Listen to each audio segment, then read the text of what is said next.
Мінекей тапсырма. Мынау соңғы тест. Эрфмишнің пробный тесті. Қазір отырып 2 сағат как положено. Қазір қанша болды? Осы жексенбі сендерде, бір-ақ күн болады ғой емтихан. Жексенбі 27 күн. 3 күн бұрын ережесі бойынша сендерге не беріледі? Отыратын орынның соның пропискасы беріледі. Электронды пошталар көрсетіледі, соны келеді аты жөнің бойынша, соған мұқият қарайсыңдар. Енді ескертетін нәрсе, жаңағы емтихан 3 мектепте өтеді. Жаңа айтып қой, себебі Эрфмишнің корпус, негізгі корпус қазір ремонтта, қазіргі оқып жатқан корпусқа балалар сыймайды. Сол себептен қасындағы мектептерге балаларды бөліп жіберіп жатыр. Оны саған пропусканы көрсетіп береді. Соны шатасып қалмаңдар. Сол емтихан болатын күні, 27 күні, сол Эрфмишнің айналасында өте үлкен пробка болады.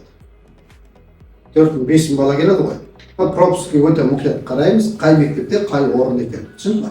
Кешігіп қалмаңдар. Саналы түрде өзіңді дайындап, сондай техникалық жағдайда. Сонда өзіңіз ескеріп қойыңыз.